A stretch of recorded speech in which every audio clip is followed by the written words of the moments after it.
So hello and welcome back to channel. कैसे हो आप सब? आई होप सब बढ़िया होंगे, अपनी पढ़ाई का अच्छे से करे होंगे। तो आज हम लेकर आए हैं आपके लिए प्रोजेक्ट मैनेजमेंट एंटरप्रेन्योरशिप की यूनिट 2, जो कि हमारी वन शॉट होने वाली है। उसके साथ हम पीवाईक्यू सॉल्यूशन भी देखने वाले हैं। अब देखो, हमारे सब्जेक्ट जो है पीएमयू, उसका सब्जेक्ट कोड है KHU 702 अगर आप 7 सेम में हो, और अगर 802 अगर आप 8 सेम में हो। दोनों सेमेस्टर में ये सब्जेक्ट होता है। तो मैंने क्या किया है, पीवाईक्यूज के लिए दो पेपर तो ले लिए हैं 8 सेमेस्टर के पिछले साल के, और दो पेपर ले लिए 7 सेमेस्टर के पिछले साल के। ठीक है। तो आपका क्या होगा कि पूरा का पूरा सिलेबस और उसके साथ चार पेपर सॉल्यूशन भी आपके इस वीडियो के अंदर कंप्लीट हो जाएंगे। हमने यूनिट 1 ऑलरेडी कंप्लीट करा दी है चैनल पर। अगर आपको वो देखनी है तो जल्दी से डिस्क्रिप्शन में जाओ, प्लेलिस्ट को देखो, और उसके अंदर आपको यूनिट 1 मिल जाएगी, उसे भी कंप्लीट कर लो। ठीक है। इस यूनिट का हमारा नाम है एंटरप्रेन्योर आइडिया एंड इनोवेशन। ठीक है। सो बेसिकली हमारे जो एंटरप्रेन्योरशिप होती है, उसके अंदर जो पूरी जर्नी होती है बिजनेस को डेवलप करने की, उसके अंदर इनोवेशन और जो आइडियाज होते हैं उनका कितना रोल होता है, वो किस तरीके से फाइंड किए जाते हैं, उसके मेथड्स, उसके की फैक्टर्स, वो सारी चीजें आज हम इस यूनिट के अंदर देखने वाले हैं। मैंने यहाँ पर पहले से ही सारे टॉपिक मेंशन कर दिए हैं जो कि हम पढ़ने वाले हैं। और आप देख सकते हो, मैंने उसके आगे ये भी मेंशन किया हुआ है कि वो कितने क्वेश्चंस पीवाईक्यूज के अंदर उस टॉपिक से पूछे गए थे। जैसे कि इंट्रोडक्शन ऑफ इनोवेशन से, जिसके अंदर टाइप्स, डेफिनेशन एंड इंपॉर्टेंस आता है, उससे हमारे 3 क्वेश्चन आए थे। ठीक है। और यहाँ से हमारा एक क्वेश्चन आया था। देन आप नीचे देख सकते हो कि यहाँ से हमारे 2 क्वेश्चन, यहाँ से हमारे 3-3 क्वेश्चन आए थे। तो जहां से भी 3-3 क्वेश्चन आए हैं तो वो हमारे लिए क्या हो जाता है, इंपॉर्टेंट बन जाता है टॉपिक। तो आपको क्या करना है, प्लीज इस वन शॉट को काफी अच्छे से देखना। मैं सारी चीजें बहुत क्लियरली और बहुत बेसिक से एडवांस में क्लियर करवाऊंगा। ठीक है। तो देखो, सबसे पहले हमारा टॉपिक है introduction to innovation. So innovation होता क्या है, वैसे तो सबको पता होगा बेसिक लेवल पे इनोवेशन होता क्या है, बिल्कुल बेसिक ही होता है। तो देखो, कोई भी नया चेंज करते हैं, ठीक है, या फिर हम कोई नई चीज करते हैं, उसे हम क्या कहते हैं, इनोवेशन कहते हैं। ठीक है। जैसे कि innovation means introducing new ideas, methods और product to improve business, technology और डेली लाइफ। जैसे कि अगर आप एक एग्जांपल लो कि ये जो पेन है, ठीक है, पहले क्या होता था कि वो जो मोर का पंख आता था उससे लिखते थे। ठीक है। लेकिन पेन आया तो उससे क्या हुआ कि हमारी जो डेली लाइफ है वो इम्प्रूव हुई। ठीक है। अभी टेक्नोलॉजी नहीं, मतलब टेक्नोलॉजी नहीं है उसके अंदर, और मतलब कि हाँ, इसको बनने में तो टेक्नोलॉजी यूज होती है ना। और बिजनेस भी इम्प्रूव हुआ होगा, जो भी बिजनेसेस पेन के रिलेटेड है, ठीक है, या फिर कोई भी एजुकेशन के रिलेटेड है, वो बिजनेस हमारा इम्प्रूव हुआ पेन के थ्रू। तो ये क्या था, एक इनोवेशन था। अब इस एक इनोवेशन ने कितने सारे फैक्टर्स को अच्छा किया, इम्प्रूव किया। ठीक है। ऐसे इनोवेशन का मतलब यही होता है कि कोई भी एक ऐसी मेथड जो कि एक हमारी न्यू आइडियाज हो, या फिर कोई एक नई मेथड हो, या फिर कोई एक ऐसा प्रोडक्ट हो जो कि पहले एग्जिस्ट ना करता हो, ठीक है, उसे हम क्या कहते हैं, इनोवेशन कहते हैं। अब देखो, it help in solving problems, creating better products and increasing efficiency. अब इनोवेशन से क्या होता है कि हमारी इफिशियंसी इंक्रीज होती है। जैसे कि पेन से क्या हो रहा है कि हमें लिखने में आसानी हो रही है और वो बढ़ रही है, मतलब कि हमारी जो स्पीड है वो बढ़ रही है, हमारी जो प्रॉब्लम्स है वो सॉल्व होती हैं, और हमारे अच्छे अच्छे प्रोडक्ट बनते हैं। ठीक है। जैसे कि अगर हम एक एग्जांपल लें इलेक्ट्रिक व्हीकल का, ठीक है, इलेक्ट्रिक व्हीकल पहले तो नहीं थी, लेकिन इनोवेशन हुआ और इलेक्ट्रिक व्हीकल लॉन्च हुई। ठीक है। अब उससे क्या हुआ कि हमारी इफिशियंसी थोड़ी बढ़ी। उससे क्या हुआ, हमारा एक अच्छा प्रोडक्ट आया मार्केट के अंदर। ठीक है। और जो प्रॉब्लम थी हमारी, जैसे कि जो हमारे इन्वायरमेंटल फॉसिल फ्यूल्स हैं, जो कि हमारे उसके अंदर क्या बोलते हैं, गैसोलीन्स के अंदर खर्च हो रहे थे, वो हमारे कम खर्च होंगे क्योंकि इलेक्ट्रिक व्हीकल आ चुके हैं। ठीक है। तो वो एक हमारा इनोवेशन था। आपको बेसिक एक ओवरव्यू और एक अच्छी अंडरस्टैंडिंग हो गई होगी इनोवेशन से, अगर आपको एग्जाम में आता है तो आप लिख पाओगे। ठीक है। तो देखो, इस सब्जेक्ट के अंदर यही है कि एक तो आप किस तरीके से लिखते हो, है ना, कीवर्ड्स और उसके साथ एग्जाम्पल्स। ठीक है। जैसे कि आप इनोवेशन के साथ जो जो मैंने आपको एग्जाम्पल बताए वो आप लिखकर भी बता सकते हो। ठीक है। तो हमारा इनोवेशन क्लियर है। नेक्स्ट आता है हमारे टाइप्स ऑफ इनोवेशन। अब जो मैं आपको बता रहा हूँ ये हमारे बेसिक टाइप्स हैं। अभी और on the basis of technologies and methodologies, वो हमारे जो टाइप्स हैं अभी हम आगे डिस्कस करेंगे। ठीक है। तो सबसे पहला हमारा टाइप होता है प्रोडक्ट इनोवेशन। प्रोडक्ट इनोवेशन में क्या होता है कि हमारा जो प्रोडक्ट है आप उस पर इनोवेशन करते हो। ठीक है। जैसे कि न्यू और इम्प्रूव प्रोडक्ट, जैसे कि स्मार्टफोन्स हो गए। स्मार्टफोन्स आप, जैसे कि पहले जो बेसिक मोबाइल फोन थे वो सिर्फ कॉलिंग के लिए यूज होते थे, लेकिन जब नए स्मार्टफोन्स आए उसके अंदर टच स्क्रीन आया, कैमरेस आए, ठीक है, और वीडियो कॉल वगैरह, मतलब ये सारी चीजें स्मार्टफोन्स के अंदर आई। ठीक है। फिर आता है हमारे इलेक्ट्रिक व्हीकल। जो पहले एग्जिस्टिंग व्हीकल थे उसके अंदर इलेक्ट्रिसिटी से वो नहीं चलते थे, ठीक है, लेकिन इलेक्ट्रिक व्हीकल आए, उन्होंने इनोवेशन लाया प्रोडक्ट के अंदर। तो जो भी प्रोडक्ट के अंदर अगर इनोवेशन है तो वो हमारे आता है प्रोडक्ट इनोवेशन टाइप के अंदर। ठीक है। नेक्स्ट आता है हमारा प्रोसेस इनोवेशन। अब हमारा जो प्रोडक्ट को बनाने का जो आपके प्रोसेस है, जो आपकी मेथड है, अगर आप उसके अंदर कोई चेंज करते हो, ठीक है, उसे हम कहते हैं process innovation. New ways to manufacture और डिलीवरी सर्विसेज, ठीक है। जैसे कि आपकी ज़ोमैटो ने क्या किया, ऑनलाइन फूड डिलीवरी को स्टार्ट किया, ठीक है? तो उन्होंने एक अपने प्रोसेस के अंदर चेंज किया, ठीक है? और जैसे कि एआई बेस्ड ऑटोमेशन आने लग गए, या फिर जैसे आप यूट्यूब पे देखोगे, या फिर आप नेटफ्लिक्स का एग्जांपल ले लो। नेटफ्लिक्स आपको जो रिकमेंडेशन सिस्टम देता है वो एआई के थ्रू देता है, ठीक है? तो एक उन्होंने एक ऐड ऑन किया अपनी सर्विस के अंदर कि जैसे हम सर्विस डिलीवर करेंगे उसके अंदर चेंजेस लाए, तो उसे हम कहते हैं प्रोसेस इनोवेशन। नेक्स्ट आता है हमारा बिजनेस मॉडल इनोवेशन। आप अपने पूरे बिजनेस मॉडल को चेंज करते हो, उसके अंदर इनोवेशन लाते हो, ठीक है? जैसे कि मैंने एक यहाँ पर अच्छा एग्जांपल दिया है कि नेटफ्लिक्स जो था ना, लाइक 2007 से पहले या 2014 से, ऐसे आप डेट का देख लेना, 2007 से पहले वो क्या करता था, अपनी जो भी वो रिलीज करता था फिल्म वगैरह, उसकी डीवीडी लॉन्च करता था, ठीक है? फिर वो डीवीडी लोग खरीदते थे और फिर देखते थे, ठीक है? लेकिन 2007 के बाद उसने क्या किया, ऑनलाइन स्ट्रीमिंग स्टार्ट की, ठीक है? उसने अपने पूरे के पूरे बिजनेस मॉडल को चेंज किया, ठीक है? तो उसे हम कहते हैं बिजनेस मॉडल इनोवेशन। नेक्स्ट आता है हमारा मार्केट इनोवेशन। अब आप जिस तरीके से अपनी प्रोडक्ट की मार्केटिंग करते हो, उसकी सेल पे ध्यान देते हो, अगर उसके अंदर आप कोई इनोवेशन करते हो तो उसे हम कहते हैं मार्केट इनोवेशन। जैसे कि पहले क्या होता था कि पहले जस्ट बैनर लगा दिए जाते थे, होर्डिंग्स पे दिखा दिए जाते थे प्रोडक्ट, वहां से लोग मार्केटिंग हो जाती थी प्रोडक्ट की, ठीक है? फिर एड्स आना शुरू हुए, ठीक है, उससे मार्केटिंग होने लगी। फिर जैसे कि फेसबुक एड्स हो गए, या फिर सोशल मीडिया इन्फ्लुएंसर से एडवर्टाइजमेंट करवा दिया, ऐसे मार्केट इनोवेशन आने लग गए। एंटरिंग न्यू मार्केट्स और changing the way product are market, ठीक है? या फिर मतलब कि आप नई किसी मार्केट में जाते हो, है ना? तो उसे हम क्या कहते हैं, मार्केट इनोवेशन कहते हैं। तो देखो यहाँ से हमारा एक पीवाईक्यू आया था, डिफाइन द टर्म इनोवेशन। ये हमारा 2 मार्क्स में ही आया था, तो इजी था इसे आप मतलब यहाँ पे जो मैंने आपको बताया उससे आप बता सकते हो। तो हम लोग वीडियो के अंदर ऐसे ही देख रहे होंगे टॉपिक, देन उसके पीवाईक्यू क्या पूछे गए हैं वो हम देखेंगे, ठीक है? नेक्स्ट हम देखते हैं कि जो टाइप्स हैं वो अलग तरीके के भी होते हैं, ठीक है? नेक्स्ट टॉपिक है हमारा types of innovation based on market and technology trends, ठीक है?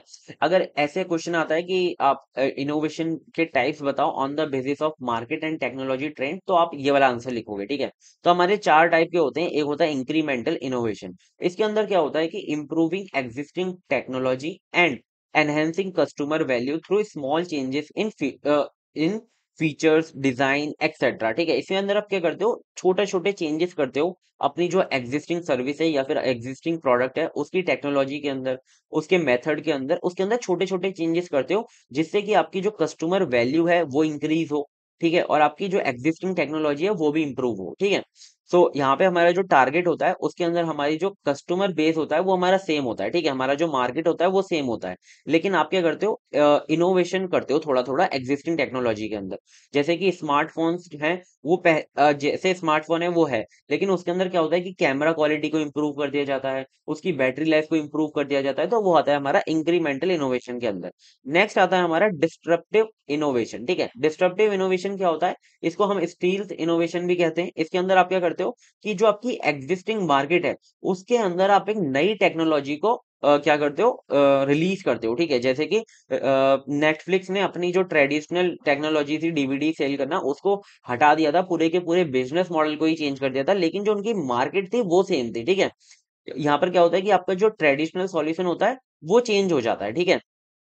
नेक्स्ट आता है हमारा आर्किटेक्चरल इनोवेशन। आर्किटेक्चरल इनोवेशन में क्या होता है कि आपकी जो एग्जिस्टिंग टेक्नोलॉजी है उसे आप रीअरेंज करते हो और न्यू मार्केट के अंदर लॉन्च करते हो, ठीक है? जैसे कि अगर हम क्या बात करते हैं, टॉर्च की बात करते हैं, ठीक है? जैसे कि टॉर्च एक हमारी अलग थी, मतलब कि उससे फ्लैश लाइट थी, अलग से आती थी ना टॉर्च, ठीक है? लेकिन टॉर्च ने क्या किया, अपना एक छोटा सा मतलब एक इनोवेशन किया और उसे स्मार्टफोन्स के अंदर फिट कर दिया। तो पहले उनकी जो मार्केट थी वो सिर्फ मतलब कि जिनको टॉर्च लेनी होती थी वो यूज करते थे, ठीक है? लेकिन वहाँ वो जो टॉर्च है हमारी स्मार्टफोन के अंदर आ गई तो उनका मार्केट जो है चेंज हो गया। लेकिन उन्होंने जो अपनी टेक्नोलॉजी है उसे सिर्फ रीअरेंज किया है, मतलब कि बड़े से थोड़ा छोटा करके फिट कर दिया उसके अंदर, स्मार्टफोन के अंदर। उनकी जो मार्केट है वो चेंज हो गई, लेकिन जो उनकी टेक्नोलॉजी है वो सेम रही, ठीक है? तो आपको थोड़ा सा समझ में आ गया होगा। और एक मैंने यहाँ पर एक अच्छा एग्जाम्पल लिखा है, वो उससे आप समझ सकते हो। तो देखो यहाँ पर क्या होता है, uses existing technology but applies it to the new industry. जैसे कि जो हमारे सोलर पैनल थे वो सबसे पहले इनिशियल में ये स्टार्ट हुआ था कि वो लार्ज स्केल पे एनर्जी प्रोडक्शन करेंगे, जैसे कि आपके गांव फार्मिंग एरियाज में जो लाइट्स वगैरह होंगी वहां पर यूज होंगे, ठीक है? लेकिन अब जो है क्या होता है कि हमारे जो सोलर सोलर पैनल्स हैं वो हमारे वॉचेस के अंदर भी दिखे जाते हैं, वो बैकपैक्स के अंदर भी दिखे जाते हैं, जिससे कि जो डिवाइसेस हैं वो चार्ज हो सके सोलर एनर्जी के थ्रू। तो उसमें क्या हुआ कि हमारी टेक्नोलॉजी है उसे रीअरेंज किया गया और मार्केट को चेंज किया गया, ठीक है। तो आर्किटेक्चरल इनोवेशन आपको बहुत अच्छे से समझ में आ गया होगा। आपको समझ में आ रहा है कि इसके अंदर दो चीजें हैं, एक तो टेक्नोलॉजी और एक मार्केट, ठीक है। अभी हम इसके आगे एक ग्राफ सा है, उसे आप पढ़ोगे तो आपको बहुत अच्छे से चीजें समझ में आ जाएंगी। दो ही चीजों में चेंजेस हो रहे हैं, एक तो मार्केट और एक टेक्नोलॉजी के अंदर, ठीक है। फिर आता है हमारा रेडिकल इनोवेशन। इसके अंदर क्या होता है कि आपकी जो टेक्नोलॉजी है वो भी आप चेंज करते हो और आपकी जो मार्केट है वो भी आप चेंज करते हो, ठीक है। जैसे कि inventing something completely new brings huge change in the market, need a lot of research and investment। जब आप बिल्कुल एकदम नई चीज लॉन्च करते हो ना, तो उसके अंदर आपका जो सबसे ज्यादा पैसा जाता है वो आ जाता है आपका R&D के अंदर, ठीक है। रिसर्च एंड इन्वेस्टमेंट के अंदर बहुत सारा पैसा जाता है, ठीक है।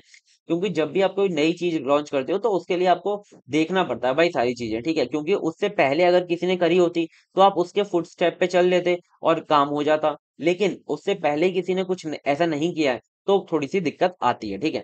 जैसे कि पहले क्या था, बेसिक मोबाइल फोन से जिससे आप टेक्सटिंग कर सकते थे और कॉलिंग कर सकते थे, ठीक है। लेकिन एप्पल ने अपना आईफोन जब लॉन्च किया था तो उसके अंदर बिल्कुल एकदम नया स्मार्टफोन आया था, जिसके अंदर टच स्क्रीन था, इंटरनेट इंटरनेट ब्राउजिंग थी, एप्स थे, ठीक है। तो एकदम नई चीज आई थी। तो उसके लिए क्या था, मार्केट भी एकदम नया हुआ और जो टेक्नोलॉजी थी वो भी नई हुई। तो creating new market for smartphones. तो आपको समझ में आ गए होंगे ये जो चारों के चारों इनोवेशन है वो बहुत अच्छे से समझ में आ गए होंगे। अब आपको इनको याद कैसे करना है मैं आपको बता देता हूँ। सबसे पहले ये ग्राफ बनाकर आना आपको, है ना। ये जो है इसके अंदर क्या है कि इसके अंदर कुछ चीजें हैं, वो मैं आप समझ लो। यहाँ पे टेक्नोलॉजी है, यहाँ पर मार्केट है, ये एग्जिस्टिंग है, ये न्यू है, ये एग्जिस्टिंग है, ये न्यू है, ठीक है। अब आप समझो, सबसे पहला जो हमारा टाइप था वो था इंक्रीमेंटल इनोवेशन। इसके अंदर क्या होता है कि जो हमारी टेक्नोलॉजी है वो भी एग्जिस्टिंग होती है और जो आपकी मार्केट है वो भी एग्जिस्टिंग होती है। इसके अंदर मार्केट में ना ही चेंज होता है ना तो टेक्नोलॉजी में चेंज होता है। बस क्या होता है, कस्टमर की वैल्यू को और थोड़ी सी टेक्नोलॉजी को क्या किया जाता है, इम्प्रूव किया जाता है, ठीक है। बदली नहीं जाती, एकदम इम्प्रूव किया जाता है। नेक्स्ट आता है हमारा डिस्ट्रक्टिव इनोवेशन। इसके अंदर क्या होता है, टेक्नोलॉजी को इम्प्रूव कर दिया जाता है, मार्केट वैसी की वैसी ही रहती है, ठीक है। फिर आता है हमारा आर्किटेक्चरल इनोवेशन। इसके अंदर जो हमारी टेक्नोलॉजी है वो तो एग्जिस्टिंग होती है, लेकिन जो मार्केट है उसे बदल दिया जाता है। टेक्नोलॉजी सिर्फ रीअरेंज की जाती है, ठीक है। जैसे कि सोलर पैनल को छोटे में कर दिया था, ठीक है।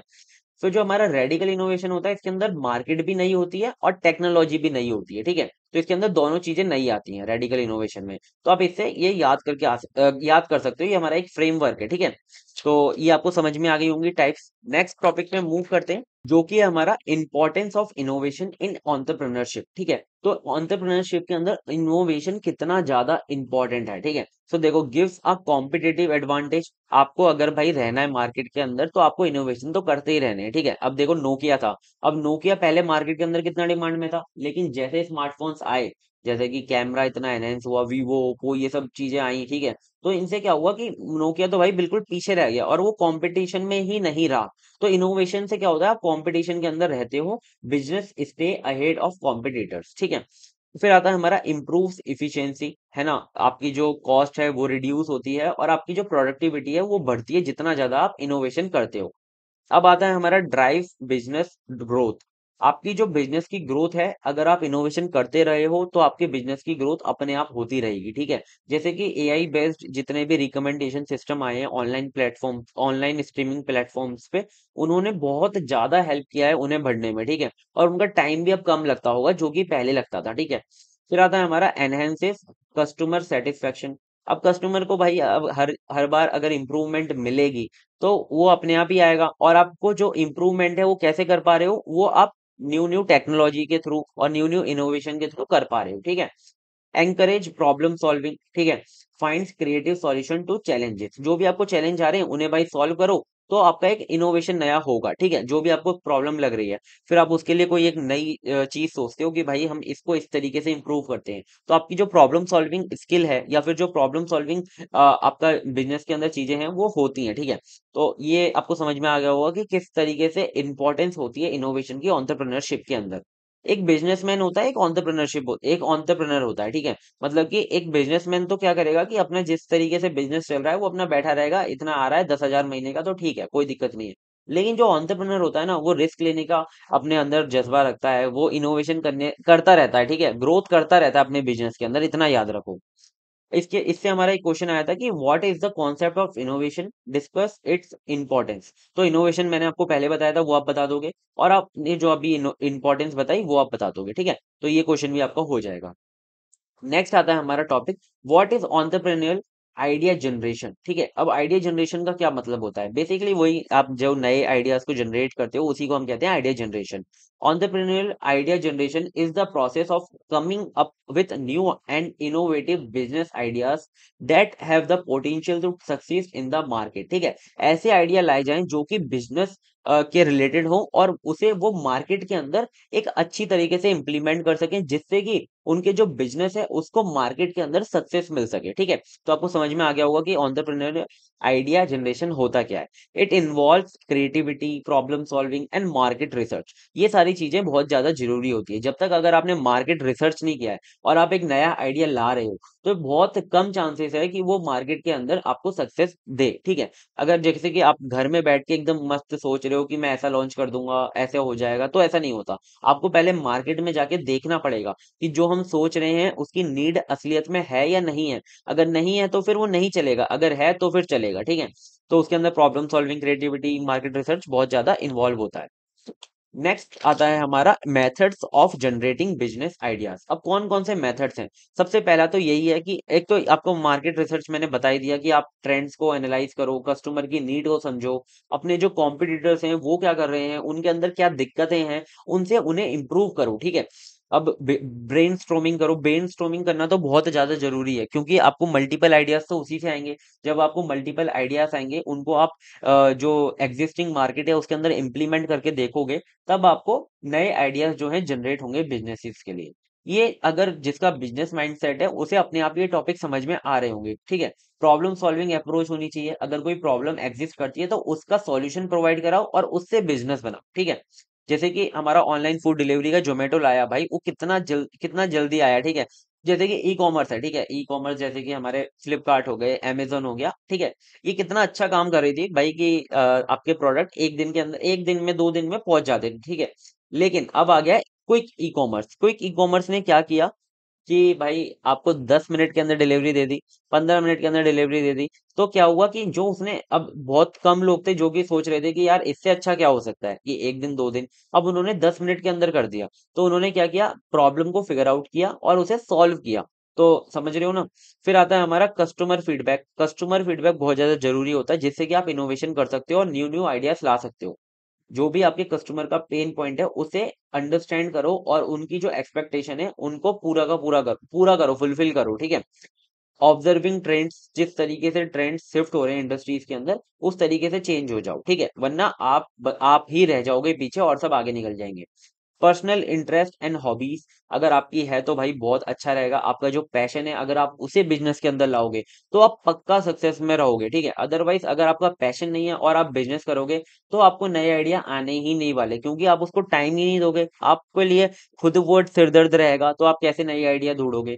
रिवर्स इंजीनियरिंग करो, स्टडी करो सक्सेसफुल बिजनेसेस को जो कि एग्जिस्टिंग है, उनके अंदर क्या प्रॉब्लम है उन्हें इंप्रूव करो। ठीक है, ये आपको समझ में आ गई मेथड्स। अब ये मेथड्स बहुत ज्यादा इंपॉर्टेंट है और इससे बहुत सारे क्वेश्चंस बन सकते हैं। ठीक है, फिर आता है हमारा next topic, identifying business opportunities. किस तरीके से आप बिजनेसेस की नई नई अपॉर्चुनिटीज को आइडेंटिफाई कर सकते हो। ठीक है, तो इसका मतलब क्या होता है कि a business opportunity is a favourable condition in the market that allows an entrepreneur to create and grow a business. ठीक है, अब मतलब कि क्या होता है कि अब मैं ना इंडस्ट्री एरिया में रहता हूँ यहाँ पर। ठीक है, यहाँ पर क्या है कि मैंने ये ऑब्जर्व किया था कि यहाँ पर कोई भी होटल नहीं है, यहाँ पर कोई भी रेस्टोरेंट नहीं है, यहाँ पर कोई अच्छी सर्विस नहीं है फूड की। ठीक है, जो वहाँ पे कोई अच्छे खाने वगैरह मिल पाए। ठीक है, तो यहाँ पर एक अपॉर्चुनिटी है कि यहाँ पर अगर कोई होटल खोलता है, ठीक है, या फिर कोई online food delivery system start करता है तो बहुत अच्छा चलेगा। ठीक है, अब आप बोलोगे जोमेटो वगैरह नहीं है यहाँ पर जोमेटो वगैरह भी नहीं है। ठीक है, अभी तक। तो ये क्या है, और जैसे भी जो भी ऐसे आउट एरियाज हैं, जैसे कि कोई विलेजेस हो गए, वहां पर अभी जोमेटोज नहीं है, या फिर कोई भी फूड सिस्टम इतना अच्छा नहीं है, तो वहां पर क्या है, एक बिजनेस अपॉर्चुनिटी है। ऐसे ही अगर आपको लगता है कि अपने जो हमारा एरिया है वहां पर पर ये प्रॉब्लम है, तो वहां से आपको एक बिजनेस अपॉर्चुनिटी मिलती है जहां पर आप अपने बिजनेस को अच्छे से ग्रो कर सकते हो। अगर वो अपॉर्चुनिटी है तो वहां पर वो बिजनेस अच्छे से ग्रो हो जाएगा, ठीक है। और मैंने स्टार्ट भी किया था एक चीज, है ना। तो वहां से मेरी 8 दिन के अंदर कुछ ऐसे 8 या 10 हजार की सेल भी हो गई थी, ठीक है। लेकिन अब मेरे पास भाई काम है यूट्यूब का, तो मैं कैसे साथ में कर सकता हूँ। तो इसके लिए मैंने उसको बंद कर दिया था।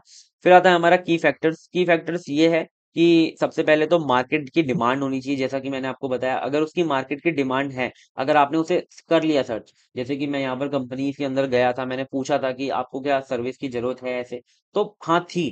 तो मार्केट की डिमांड भी होनी चाहिए। नेक्स्ट आता है हमारा प्रॉफिटेबिलिटी। अगर प्रॉफिटेबिलिटी नहीं होगी तो आप उसे लंबे टाइम तक नहीं कर पाओगे, ठीक है। तो आपको ये भी देखना है कि मार्केट के अंदर वो जो आप करोगे उससे आपका प्रॉफिट बनेगा कि नहीं बनेगा। नेक्स्ट आता है आपकी uniqueness. Idea should be innovative और solve a problem in a new way, ठीक है। ये बहुत ज्यादा इंपॉर्टेंट है। अगर आप ऐसे एरिया के अंदर हो जहां पर कि एग्जिस्टिंग बिजनेसेस हैं उसके रिलेटेड, तो आपका जो आइडिया है वो थोड़ा सा यूनिक होना चाहिए, ठीक है। क्योंकि अगर वो एग्जिस्टिंग करते हैं तो उनके पास जाएंगे ना लोग, आपके पास क्यों आएंगे, ठीक है। फिर आता है हमारा feasibility. The entrepreneur should have the resources and skill to execute the idea, ठीक है। जैसे कि अब मुझे थोड़ी ना खाना बनाना आता था, तो प्रॉब्लम तो आ रही थी। लेकिन हाँ ये है कि मम्मी से या फिर कोई नया कोई भी रखकर, है ना, शेफ वगैरह, वो बना सकता था। तो ऐसे फिजिबिलिटी होनी चाहिए, आपकी जो स्किल है वो होनी चाहिए, ठीक है। या फिर आपके पास रिसोर्सेज होने चाहिए उसके रिलेटेड। स्केलेबिलिटी यानी कि आपका जो बिजनेस है ऐसा ना हो कि वो एक सैचुरेशन पे रहे, वो हमेशा बढ़ता रहना चाहिए, ग्रो करता रहना चाहिए, ठीक है। तो ये हमारे पॉइंट्स हैं जो कि की फैक्टर्स हैं आपके बिजनेस अपॉर्चुनिटीज के अंदर, ठीक है। तो आपको ये समझ में आ गए होंगे। अब इसके रिलेटेड हमारे पीवाईक्यूज के अंदर क्या क्या क्वेश्चन आए थे। एक तो वैल्यू क्रिएशन का क्वेश्चन था जो कि हम अभी आगे पढ़ेंगे। और ये मैं अभी आपको बता देता हूँ कि वैल्यू क्रिएशन होती क्या है। Is achieve by providing innovative products, improving customer experience and increasing efficiency in business operations। सो देखो वैल्यू कैसे क्रिएट की जा सकती है आपके कस्टमर्स के लिए, या फिर आप मार्केट के अंदर कैसे वैल्यू क्रिएट कर सकते हो। आप अगर अच्छे इनोवेटिव प्रोडक्ट्स को लॉन्च करते हो तो आप वैल्यू क्रिएट कर सकते हो। आप इंप्रूव करते हो कस्टमर एक्सपीरियंस को तो आप वैल्यू क्रिएट करते हो।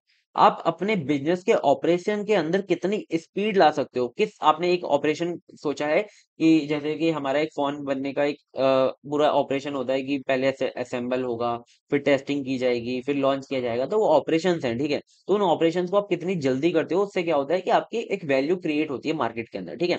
फिर आता है हमारा what are the 4 major themes of entrepreneurship and innovation. तो चार ऐसी कौन सी थीम्स हैं, ठीक है। तो पहली हमारी आइडिया जनरेशन, सेकंड है हमारी अपॉर्चुनिटी रिकॉग्निशन, फोर्थ है हमारी business model development, and then है हमारा वैल्यू क्रिएशन।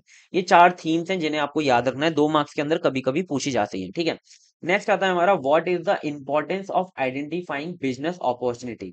अब इतनी ज्यादा इंपॉर्टेंस है क्या। अगर भाई एक ही बात बताओ, मैंने जैसे आपको बताया कि एंटरप्रेन्योरशिप जो अपॉर्चुनिटी बिजनेस अपॉर्चुनिटी है, उसे अगर आप आइडेंटिफाई कर लेते हो ना, तो आपके लिए काफी इजी हो जाता है बिजनेस को इम्प्रूव करना, बिजनेस को ग्रो करना, ठीक है। Start with identifying business opportunity and it's factor. तो आपको इसके अंदर ये 7 मार्क्स का था, ठीक है। तो इसके अंदर ना आपको सबसे पहले तो ये समझाना है कि बिजनेस अपॉर्चुनिटी होती क्या है, ठीक है, ये आपको समझाना है।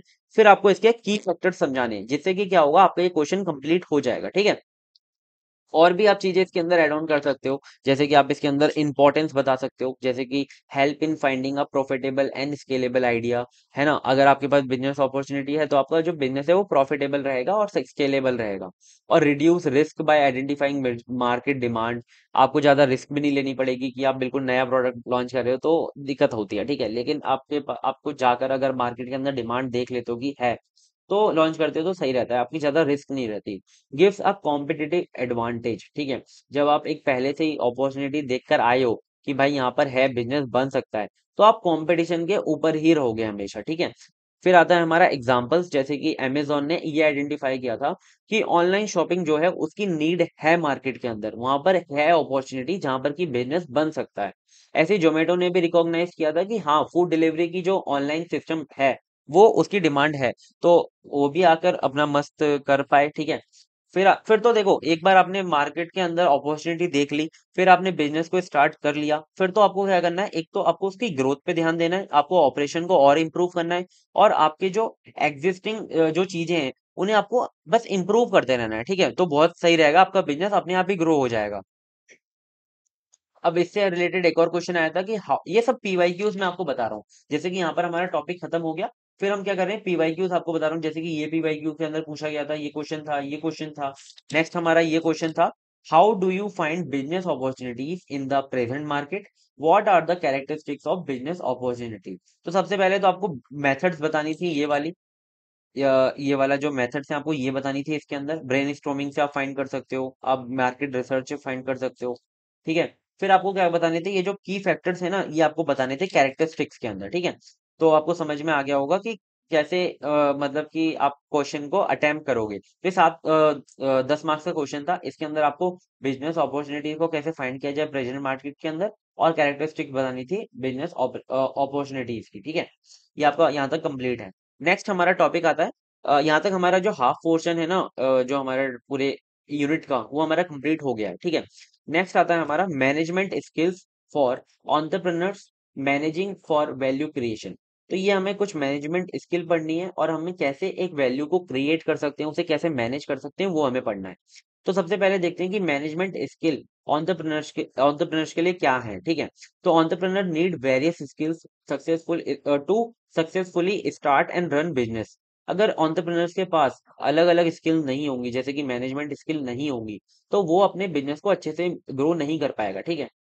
These skills help them manage resources, चाहे उसके पास जो रॉ रिसोर्सेज हैं, या फिर जो भी उनके पास रिसोर्सेज हैं, चाहे वो स्किल्स हैं, या फिर उनके पास जो भी एग्जिस्टिंग चीजें हैं, उनको वो मैनेज कर सकता है, और अपने जो डिसीजन हैं उन्हें अच्छे से ले पाता है, अगर उसके पास स्किल्स हैं। क्रिएट कर पाता है वैल्यू मार्केट के अंदर, ठीक है, उन स्किल्स से। अब वो स्किल्स कौन कौन सी हैं वो देख लो। तो देखो, इसके अंदर हमें क्वेश्चन ये पूछा गया था कि formulate the different types of skill required to run an enterprise, ठीक है। तो कैसे एक बिजनेस को रन करने के लिए कौन कौन सी स्किल चाहिए होती है। तो कौन कौन सी मैनेजमेंट स्किल्स हैं जो कि एंटरप्रेन्योर्स के लिए एसेंशियल होती हैं। सबसे पहले तो एक एंटरप्रेन्योर्स को ना आगे जाके एक टीम तो बनानी पड़ती है, ठीक है। तो उसके पास एक लीडरशिप स्किल तो होनी ही चाहिए, ठीक है, जिससे कि उसके पास एक एबिलिटी हो लोगों को गाइड करने की, इंस्पायर करने की, और मैनेज करने की टीम को इफेक्टिवली, ठीक है। जिससे क्या होगा कि उसकी टीम कहीं उसे छोड़ के नहीं जाएगी, और उसे भी भाई टीम भी मोटिवेट रहेगी, और ट्रस्ट रहेगा जो भी एंटरप्रेन्योर है उसके ऊपर, ठीक है। डिसीजन मेकिंग स्किल होनी चाहिए। आपको जो भी आपके पास एग्जिस्टिंग बेस्ट ऑप्शंस हैं, उन्हें कैसे चूज करना है, आपको मार्केट ट्रेंड्स को देखकर, रिस्क को देखकर, और डेटा को देखकर आपको बेस्ट ऑप्शन को चूज करना आना चाहिए, ठीक है। फाइनेंशियल मैनेजमेंट स्किल आनी चाहिए, ये सबसे इंपॉर्टेंट होती है, चाहे आप स्टूडेंट हो, चाहे आप कुछ मतलब कुछ भी कर रहे हो, ठीक है। फाइनेंशियल मैनेजमेंट स्किल अगर आपको आती है, तो आप अपने पैसे को सही जगह इन्वेस्ट कर पाओगे, अपने पैसे को सही से यूज कर पाओगे, ठीक है। तो managing money, profits, investment and expenses wisely, ठीक है। फिर आता है हमारा मार्केटिंग एंड सेल्स स्किल्स, ये भी आपके पास होनी चाहिए, क्योंकि आपका जो प्रोडक्ट है आप उसकी कैसे मार्केटिंग करोगे, कैसे उसकी सेल करोगे, वो तो इम्पोर्टेंट है। अब आपने प्रोडक्ट तो भाई एकदम अच्छा बना लिया, ठीक है, आपके पास बहुत अच्छी टेक्नोलॉजी थी, आपके पास बहुत अच्छा इनोवेशन था, आपने बना लिया प्रोडक्ट, ठीक है। लेकिन अब आपको मार्केटिंग स्किल और सेल्स स्किल नहीं आती, तो आप बिजनेस नहीं बना पाओगे, ठीक है, क्योंकि उन्हें आपको सेल भी करना आना चाहिए। तो promoting products, understanding customer needs and increasing sales, इससे आपका क्या होता है, मार्केटिंग और सेल्स स्किल जो है वो बहुत ज्यादा काम आती है इन सब के अंदर। फिर आती है हमारी टाइम मैनेजमेंट स्किल।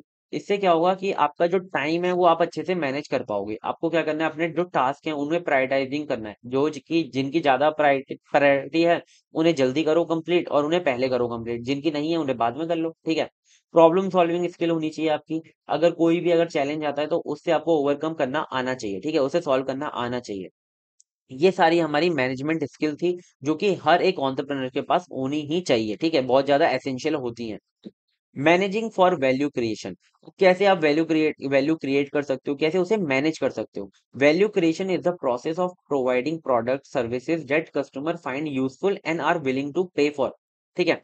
मतलब कि आप एक वैल्यू क्रिएट करते हो ना मार्केट के अंदर की, जैसे कि अब मैं आपको पढ़ा रहा हूँ, ठीक है। तो मैंने एक देखा है कि हाँ यार, इस तरीके से है नहीं, ठीक है, मार्केट के अंदर की जो पीवाईक्यूज भी करवा रहे हो, और नोट्स भी हैं अच्छे, और क्या बोलते हैं सिलेबस भी कंप्लीट हो रहा हो, ठीक है। तो इससे क्या होता है कि आपका क्या है, कम टाइम के अंदर अच्छे से सिलेबस कंप्लीट हो जाता है। तो मैं एक वैल्यू क्रिएट कर रहा हूँ, ठीक है, कहीं ना कहीं कर रहा हूँ यार, बता देना कमेंट में, मुझे नहीं पता, ठीक है, वैल्यू क्रिएट कर रहा हूँ। तो क्या है कि वैल्यू क्रिएट ऐसे होती है, ठीक है, कि आप अच्छी अपनी सर्विस को प्रोवाइड कराओ, या फिर प्रोडक्ट को प्रोवाइड कराओ।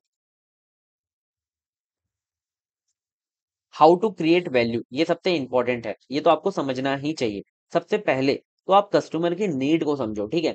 जैसे कि हम मानते हैं कि भाई यहाँ पर क्या था कि जो कस्टमर की नीड थी वो ये थी कि जल्दी से जल्दी हमारा खाना डिलीवर हो जाए, क्योंकि देखो मैंने यहाँ पर देखा था कि जो एम्प्लॉइज़ थे उनको 1 घंटे का लंच ब्रेक मिलता था और उसके अंदर क्या होता था कि उन्हें जो खाना है वो अच्छा चाहिए और जल्दी डिलीवर हो जाए उनके पास, ठीक है? तो ये कस्टमर की नीड थी। तो हमने वो कैसे मिला, हमें मार्केट रिसर्च करके मिला, ठीक है? इम्प्रूविंग प्रोडक्ट क्वालिटी, आपका जो भी एग्जिस्टिंग प्रोडक्ट है उसकी क्वालिटी को इम्प्रूव करो, जो भी डिजाइन है उसे बेटर कर सकते हो, जो उसका एक्सपीरियंस है कस्टमर का उसके साथ वो अच्छा कर सकते हो, ठीक है? एनहेंसिंग कस्टमर एक्सपीरियंस, जैसा कि मैंने आपको बताया, जैसे कि हम फास्टर डिलीवरी करके कर सकते हैं। यूजिंग टेक्नोलॉजी, आप टेक्नोलॉजी का यूज कर सकते हो, जैसे कि आप एआई का यूज कर सकते हो, आप डिजिटल मार्केटिंग का यूज कर सकते हो अपने जो वैल्यू है उसे क्रिएट करने के लिए, ठीक है, कस्टमर की नजरों में आपके लिए। सस्टेनेबल प्रैक्टिसेस का आप यूज कर सकते हो, जैसे कि आप इको फ्रेंडली प्रोडक्ट यूज कर सकते हो, जिससे कि क्या होगा, कस्टमर के दिमाग में ये रहेगा कि हाँ यार ये कुछ तो नया कर रहे हैं और हमारी जो इन्वायरमेंट है उसे भी सेव करने की कोशिश कर रहे हैं, ठीक है? तो ये हमारी क्या होगा कि आप कैसे वैल्यू क्रिएट करते हो मार्केट के अंदर, ठीक है? जैसे एप्पल ने अपनी जो वैल्यू है वो किस तरीके से क्रिएट करी है, हाई क्वालिटी और इनोवेटिव और वेल डिजाइन प्रोडक्ट को लॉन्च करके, जैसे कि आईफोन्स हो गए, ठीक है? आईफोन्स की एक अलग ही मतलब मार्केट है, ठीक है? वो भी स्मार्टफोन ही आईफोन, ठीक है? और जो एग्जिस्टिंग जितने भी स्मार्टफोन है वो भी आईफोन, वो भी स्मार्टफोन ही है, ठीक है? लेकिन एक आईफोन एक अलग ही वो है, ठीक है?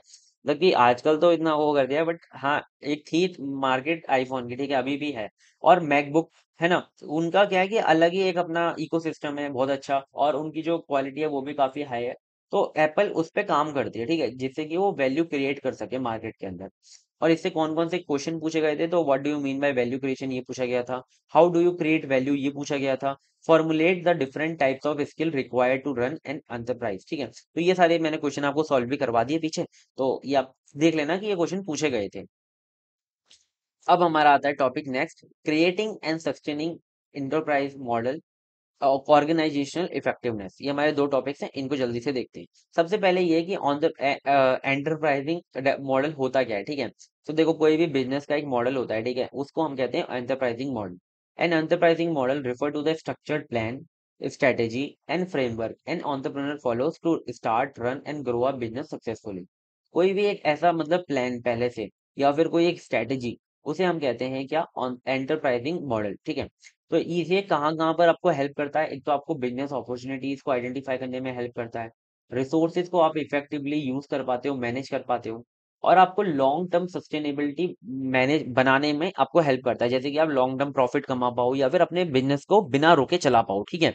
तो अगर आप इस मॉडल को यूज़ करते हो, इस फुटप्रिंट्स पे चलते हो, ठीक है? जो भी सक्सेसफुल बिज़नेसेस हैं, वो इन मॉडल को क्या बोलते हैं करके बड़े बने हैं, ठीक है? या फिर उन्होंने जो किया उससे ये मॉडल बना है, ठीक है? जो भी नए एंटरप्रेन्योर्स आ रहे हैं, अगर वो इस मॉडल को यूज करते हैं तो उनका क्या है कि काफी अच्छा रहता है। फिर आता है हमारा steps to create an enterprising model. तो कौन कौन से ऐसे स्टेप्स हैं ये आते हैं एग्जाम के अंदर, ठीक है? तो इनको अच्छे से देख लेना। ये स्टेप्स जो हैं आगे पीछे हो सकते हैं और मतलब बदल भी सकते हैं, ठीक है, लेकिन मीनिंग कहीं ना कहीं सेम टू सेम रहेगा सब जगह, ठीक है? सबसे पहले आता है हमारा आइडेंटिफाई अ बिजनेस अपॉर्चुनिटी। ये सबसे इंपॉर्टेंट है भाई। देखो कि बिजनेस की अपॉर्चुनिटी आपको मिल रही है तो बहुत अच्छी बात है, ठीक है, वरना फिर बनाओ भाई बिजनेस की अपॉर्चुनिटी, जो भी प्रॉब्लम है उसे सॉल्व करो। Research market trends, customer needs and competition, ठीक है? इन सबको रिसर्च करो, इन सबको देखो, ठीक है, और इसके अंदर क्या प्रॉब्लम है उसे इम्प्रूव करो। जैसे कि ओला ने ये आइडेंटिफाई किया था कि हाँ, वहां पर ऐप बेस्ड टैक्सीज की जो है बहुत ज्यादा नीड है। पहले तो टैक्सीज थी ना, लेकिन उसे ऐप बेस्ड बनाया गया, उसे ऑनलाइन लाया गया, जिससे कि घर बैठे भाई आप टैक्सीज को बुला पाओ, ठीक है? तो ये क्या था, ओला ने जो है रिसर्च किया था और फिर भाई वो सक्सेसफुल बिजनेस बन पाया था। फिर आता है हमारा develop a unique value proposition, ठीक है, मतलब कि ये नहीं हो कि आपका प्रोडक्ट ऐसी मार्केट मार्केट में है, कोई भी वैल्यू वैल्यू क्रिएट नहीं कर रहा, ठीक है? तो आपको क्या करना है, पहले तो बिजनेस अपॉर्चुनिटी आपने क्रिएट कर ली, मतलब कि आइडेंटिफाई कर ली। फिर आपको क्या करना है, ऐसी कुछ प्रोडक्ट को लॉन्च करना है जो कि वैल्यू क्रिएट कर पाए, ठीक है? Define what makes your service product या फिर सर्विस डिफरेंट एंड वैल्यूएबल, ठीक है? कैसे आपका जो प्रोडक्ट है वो यूनिक है और कैसे वो वैल्यूएबल है कस्टमर्स के लिए, ठीक है? जैसे कि जोमेटो ने एक सर्विस प्रोवाइड करी, quick food delivery and restaurant reviews की, ठीक है।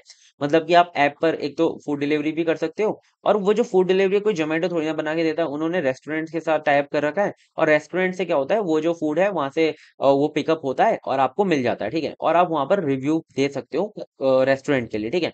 उससे क्या होगा कि आपके जो रिव्यू सिस्टम है जो कि जोमेटो ने बनाया है, उससे जोमेटो उस होटल को क्या करता है, रेटिंग भी देता है कि आपका, आप इतने स्टार पर हो, आप इतने स्टार पर हो, ठीक है। जिससे कि क्या हो रहा है, कस्टमर सेटिस्फेक्शन हो रहा है, ठीक है, कि कस्टमर को ऐसा लग रहा है कि हाँ हमारा भी इन्वॉल्वमेंट है इसके अंदर। नेक्स्ट स्टेप आता है हमारा define revenue and cost structure, ठीक है। अब आपको, आप भाई प्रोडक्ट प्रोडक्ट लॉन्च कर दिया, तो ये भी तो देखना है कि पैसे वैसे कहाँ से आएंगे, ठीक है। तो आपको अंडरस्टैंड करना है हाउ मनी विल अर्न, ठीक है। आप या तो आप सब्सक्रिप्शन बेस्ड रख सकते हो, या फिर आप एड से कमा सकते हो, या फिर आप डायरेक्ट सेल कर सकते हो, ठीक है। तो आपको क्या करना है कि आपको अपनी सैलरीज को मैनेज करना है, आपको अपनी प्रोडक्शन कॉस्ट को मैनेज करना है, मार्केटिंग को, या फिर सेल्स को, या फिर इन्वेंट्री को। ऐसे बहुत सारी चीजें, डिपार्टमेंट होते हैं जिनको आपको मैनेज करना आना चाहिए, कि कैसे आपका रेवेन्यू आ रहा है, और फिर कैसे वो डिवाइड हो रहा है, और उसके अंदर से प्रॉफिट बच भी रहा है या नहीं बच रहा है, ठीक है।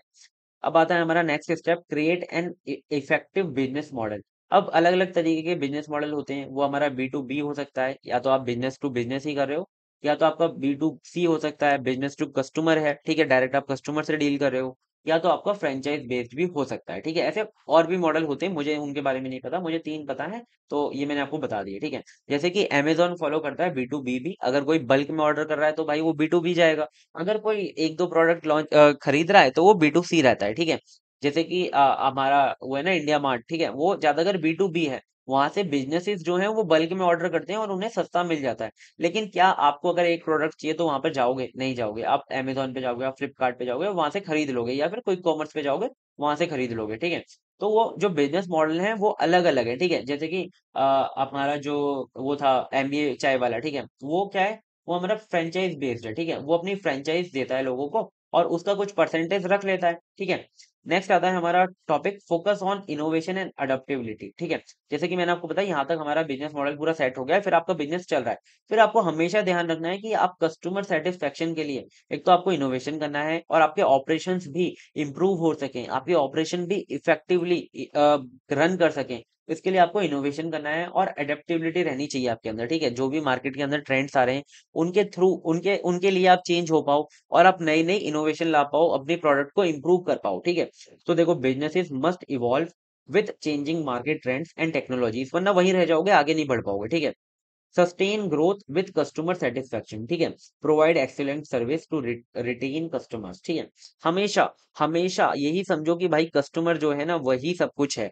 अगर आप उनके रिव्यू को देखकर, उनके रिव्यूज को जो भी आपको लग रहा है कि भाई हम इसे इम्प्रूव कर सकते हैं, जैसे कि आपका एक बिजनेस है कि जो कि प्रोडक्ट बनाता है और डिलीवर करता है लोगों को, ठीक है। तो आप उनका रिव्यू ये देख रहे हो कि जो डिलीवरी है वो लेट हो रही है, ठीक है। तो आप उसको जाओ और उसे इम्प्रूव करो उसे, और अगर जो डिलीवरी पहले 1 घंटे में हो रही थी, वो अगर आप ले आए 30 मिनट पे, ठीक है, तो क्या होगा, कस्टमर बहुत सेटिस्फाई हो जाएगा, और आपकी रिटेंशन जो है वो बहुत ज्यादा बढ़ जाएगी, आपसे बार बार खरीदेंगे लोग, ठीक है।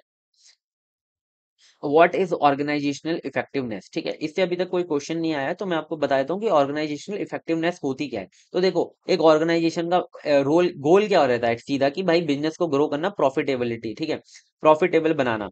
Organisational effectiveness refer to how efficiently a company achieve its goal, maximise productivity and stays competitive, ठीक है। ये अगर आप सारी चीजें कर लेते हो तो उसे हम कहते हैं ऑर्गेनाइजेशनल इफेक्टिवनेस, ठीक है। कि आपकी जो गोल्स हैं वो आप कितनी जल्दी अचीव कर पाओ, आपकी जो मैक्सिमाइज कर पाओ अपने प्रोडक्टिविटी को, ठीक है। और आप हमेशा कंपटीशन के अंदर रहो, या फिर उसके ऊपर रहो, नीचे मत जाओ, ठीक है। सो कौन कौन से ऐसे फैक्टर्स हैं जो कि ऑर्गेनाइजेशनल इफेक्टिवनेस को अफेक्ट करते हैं, ठीक है। तो सबसे पहले तो आपकी लीडरशिप जितनी अच्छी होगी, आपके डिसीजन मेकिंग जितने अच्छे होंगे, उतना अच्छा आपका ऑर्गेनाइजेशनल इफेक्टिवनेस बनेगा। आपके एम्प्लॉय को मोटिवेशन और स्किल रहेगी तो वो अच्छा काम करेंगे, और अच्छा आपको लाकर देंगे रिजल्ट, ठीक है। टेक्नोलॉजीज और इनोवेशन पे काम करना पड़ेगा। कस्टमर सेटिस्फेक्शन जितना अच्छा होगा, ठीक है, तो उतना अच्छा आपका ऑर्गेनाइजेशनल इफेक्टिवनेस रहेगा। फाइनेंशियल मैनेजमेंट आपको आना चाहिए। तो ये कुछ है, इनको आप डिटेल में एक्सप्लेन करके आ सकते हो, जो आप अपने आप कर लोगे, ठीक है। मैंने आपको पहले भी बता दिया उनके बारे में। अब कौन कौन से क्वेश्चन थे जो कि इन दोनों टॉपिक से आए थे। तो देखो, what is on the enterprise sustainability, ठीक है। सो बिजनेस के अंदर सस्टेनेबिलिटी का मतलब क्या होता है? देखो, सस्टेनेबिलिटी एक तो वही होता है कि भाई आप अपने आने वाली जनरेशन के लिए कुछ बचा के रखो, ठीक है। It means ensuring that business remain profitable, हमेशा यही ध्यान रखो कि बिजनेस प्रॉफिटेबल हो, ठीक है, कॉम्पिटिटिव हो और अडेप्टेबल होना चाहिए, ठीक है, फॉर लॉन्ग टर्म ग्रोथ। अब स्टार्टिंग में ऐसा नहीं कि भाई तुम एकदम पहले महीने से ही प्रॉफिटेबल होना है, ठीक है, लेकिन नहीं, ऐसा नहीं, पर एक टाइम पर आगे प्रॉफिटेबल होना है, ठीक है, हमेशा लॉस में नहीं जाना है और कंपटीशन के अंदर रहना है और अडेप्टेबल रहना है ना, जब भी आप लॉन्ग टर्म ग्रोथ कर पाओगे। It focus on innovation, customer satisfaction and environmental responsibilities. अगर ये आप तीन चीजों पे आपका बिजनेस काम कर रहा है तो वो हमारा कैसा है, सस्टेनेबल है, ठीक है। अब आता है हमारा कौन कौन सी ऐसी स्ट्रेटेजीज हैं जिससे कि आप सस्टेनेबल एंटरप्राइज मॉडल बना सकते हो। तो देखो, आप जो स्टेप आपने यहाँ पर एंटरप्राइजिंग मॉडल के अंदर लिखे थे, ठीक है, वही 6 के 6 स्टेप लिख देना, ठीक है। और उसके साथ थोड़ा बहुत ना, ये चीज है ना, इन्वायरमेंट बेनिफिट्स, ये थोड़े से ऐड कर देना, ठीक है। तो क्या होगा, आपका एक सस्टेनेबल एंटरप्राइज मॉडल बन जाएगा, ठीक है। अब आता है हमारा describe the 5 elements for a sustainable business model. 5 element कौन से? सबसे पहले तो वैल्यू क्रिएट करनी आनी चाहिए कस्टमर के लिए, कस्टमर के अंदर आपके प्रोडक्ट के लिए, ठीक है। प्रॉफिटेबिलिटी भी होनी चाहिए और रेवेन्यू मॉडल अच्छा होना चाहिए। ऑपरेशनल एफिशिएंसी होनी चाहिए, आपकी जो ऑपरेशन है वो काफी जल्दी हो रहे हो और आपकी जो रिसोर्सेज हैं वो ऑप्टिमाइजली यूज हो रहे हो, ठीक है, और टाइम और प्रोसेस आपका फास्ट हो, ठीक है। नेक्स्ट आता है हमारा स्केलेबिलिटी एंड इनोवेशन होना चाहिए, ये हमारा फोर्थ है, ठीक है। जो क्या है, ये एलिमेंट्स हैं, ठीक है, ये हमारे सस्टेनेबल बिजनेस मॉडल के क्या है, एलिमेंट्स हैं। ये तीन आपको समझ में आ गए, ये मैं इसके लिए डायरेक्टली हेडिंग लिखी है क्योंकि ये मैं आपको समझा चुका हूँ, ठीक है। नेक्स्ट आता है हमारा स्केलेबिलिटी एंड इनोवेशन, ठीक है, ये आपके अंदर होना चाहिए, आपके बिजनेस के अंदर। सोशल एंड इन्वायरमेंटिकल इम्पैक्ट भी आपका अच्छा होना चाहिए, ऐसा ना हो कि भाई आप इन्वायरमेंट को डिस्ट्रॉय करो अपने बिजनेस से, तो वो सस्टेनेबल नहीं है, ठीक है। Maintain eco friendly and ethical business practices, ठीक है, आपके जो एम्प्लॉयज हैं वो भी खुश हों, ऐसा नहीं कि भाई आप उन पे ज्यादा फोर्सफुली कर रहे हो, सैटरडे संडे की छुट्टी नहीं दे रहे हो, है ना, मतलब छुट्टी वुट्टी देनी चाहिए, ठीक है। तो ये आपको यहाँ तक समझ में आ गया होगा। तो यहाँ पर हमारी जो यूनिट है वो कंप्लीट हो चुकी है, जहाँ पे हमने जितने भी पीवाईक्यूज थे वो भी सॉल्व कर लिए। तो सारी यूनिट बहुत अच्छे से हमने कंप्लीट कर ली, सारी चीजें आपको बहुत अच्छे से क्लियर हो गई होंगी। अगर आपको एग्जाम में ऐसा लगता है ना कि यार मेरे को ये जो 5 एलिमेंट थे वो याद नहीं है, तो जरूरी नहीं है बिल्कुल यही एलिमेंट लिखने हैं, ठीक है। आप अपने हिसाब से, आपने पूरा बिजनेस समझ लिया है अब, ठीक है, तो उसके हिसाब से ये तो आपको पता चल गया कि आपकी जो वैल्यू है मार्केट के अंदर क्रिएट होनी चाहिए, आपका जो रेवेन्यू मॉडल है, प्रॉफिटेबिलिटी है, वो बनी रहनी चाहिए, ठीक है। तो ये सब चीजें ना ऐसी नहीं है कि हमने पहले पढ़ चुकी हैं, सेम टू सेम है, हमारे दिमाग में हमेशा रहती हैं। तो ये आप लिखकर आ सकते हो, बिल्कुल ऐसे सेम टू सेम पे नहीं जाना है, हमेशा याद रखो, ठीक है। बस हमेशा याद रखना है, जैसे कि मैं आपको पढ़ा रहा था तो आपने क्या करना है ना, ये जैसे कि ये जो ब्लैक ब्लैक में लिखे हुए हैं ना, मैंने इनको एक नोट बना लिया करो, ठीक है, एक शॉर्ट नोट बना लिया करो, जो कि आप एग्जाम के अंदर लेके नहीं जा सकते, लेकिन पहले पढ़ सकते हो, ठीक है, लेके मत जाना। तो ठीक है, यहाँ पर हमारी यूनिट कंप्लीट हो गई, पीवाईक्यू भी सॉल्व हो गए। अगर आपने अभी तक चैनल को सब्सक्राइब नहीं किया तो प्लीज है चैनल को सब्सक्राइब कर लो, क्योंकि हम अब तक चैनल पे बहुत सारा सब्जेक्ट करा चुके हैं, शायद हमने 25 26 या 30 सब्जेक्ट करा चुके हैं, ठीक है। और अगर आपको सब्जेक्ट पढ़ने हैं तो आपको डिस्क्रिप्शन में उनकी प्लेलिस्ट की लिंक मिल रही होगी, वहां से आप पढ़ सकते हो। और आप हमें इंस्टाग्राम पे भी फॉलो कर सकते हो, जहां पर आपको जॉब अपडेट, हैकेथॉन अपडेट्स या फिर आपको मीम्स देखने को मिल सकते हैं, ठीक है। और आप हमें टेलीग्राम चैनल पे फॉलो कर सकते हो, जहां पर आप हमेशा अपडेटेड रहोगे हमारे चैनल के साथ।